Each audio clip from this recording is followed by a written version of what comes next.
सोनम रघुवंशी के प्रेमी राज की खातिर न सिर्फ अपने पति की हत्या कराई बल्कि पति पत्नी के भरोसे का भी कत्ल किया है।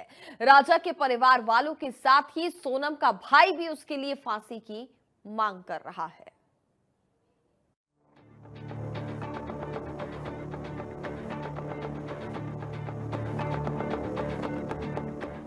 पति की हत्यारिन सोनम ने न सिर्फ अपना वैवाहिक जीवन खत्म कर लिया बल्कि राजा रघुवंशी के परिवार को भी जीवन भर ना भरने वाला जख्म दे गई। एक भाई से उसका भाई छीन लिया, एक माँ से उसका बेटा छीन लिया।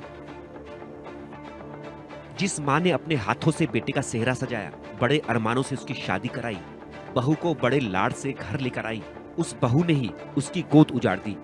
बेटे के लिए तड़प रही माँ अब हत्यारिन के लिए फांसी मांग रही है। गोविंद भैया से मैंने पूछा कि तुम सोनम से मिले थे कि नहीं मिले थे, पहले तो मेरे को ये बताओ। तो उन्होंने बोला कि मम्मी मैं सोनम से मिला था 3 मिनट के लिए। तो मैंने बोला कि उसको मारा क्यों नहीं तुमने? तो बोले मारने का मौका ही नहीं दिया, पुलिस और मीडिया इतनी सारी थी वहाँ पर। तो यही बोला कि सोनम को फांसी दिलवाई जाए। गोविंद भैया ने ये बोल के गए। वो राजा के लिए दुखी थे। वो राजा के लिए दुखी थे, सोनम के लिए दुखी नहीं है वो। सोनम ने अपनी मां के दबाव में आकर राजा रघुवंशी से शादी की थी। सवाल है कि जब सोनम के पिता की प्लाईवुड की फैक्ट्री में काम करने वाले राज कुशवाहा से सोनम के प्रेम संबंध थे, क्या घर के बाकी लोगों को इसकी जानकारी नहीं थी? जब सोनम राजा से शादी ही नहीं करना चाहती थी तो शादी के दौरान निभाई गई रस्मों में उसकी नाखुशी तो जरूर दिखी होगी। क्या परिवार के लोग इसे भांप नहीं पाए? सोनम का भाई गोविंद रघुवंशी बुधवार को राजा रघुवंशी के घर पहुंचा तो सबसे पहले राजा की मां से मिला। राजा की मां के गले लगा तो दोनों फूट फूट कर रोने लगे। देख सकते हैं कि यहाँ परिवार ने कुछ देर पहले तक मेरी अंकल से बात हो रही थी। अंकल, आपने कहा था कि गोविंद इनके परिवार में लड़का अच्छा है, ये खड़ा रहा। ये वहाँ पर उसको ढूंढता उन्होंने यह कहा अगर मेरी बहन है गद्दार उसको मौत की सजा मैं दिलवाऊंगा। गोविंद साथ में खड़ा था इस पूरे मामले में, परिवार के साथ में, यानी आपके परिवार के साथ में खड़ा रहा। आप ये बात आपने मुझसे कल भी कही थी कि गोविंद अच्छा है। उसके बेन गद्दार निकल के इसमें गोविंद की क्या गलती है? उसको कोई जानकारी नहीं थी, इस तरह की जानकारी नहीं थी ना। एक भाई अपने बहन के लिए तो अच्छा करेगा, मगर बेन गद्दार निकल के और 4 और वो भी उनको तो मौत की सजा होना चाहिए।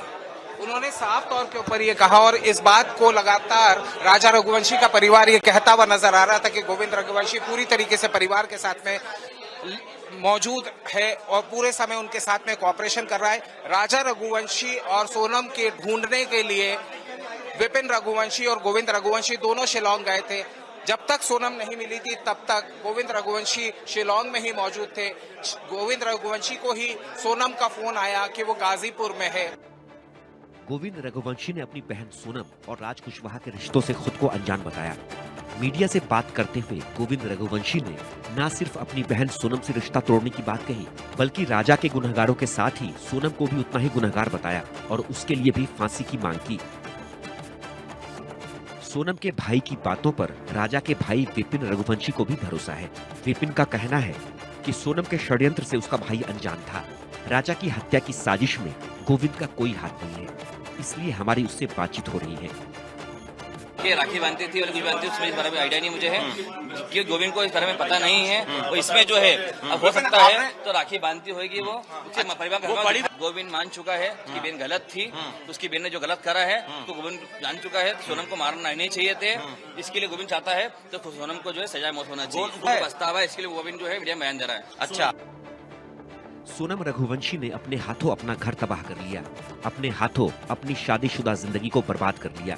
अपने किए की सजा सिर्फ सोनम ही नहीं भुगतेगी, हत्यारिन सोनम के गुनाह की सजा उसके ससुराल और मायके वालों को भी जीवन भर भुगतना पड़ेगा।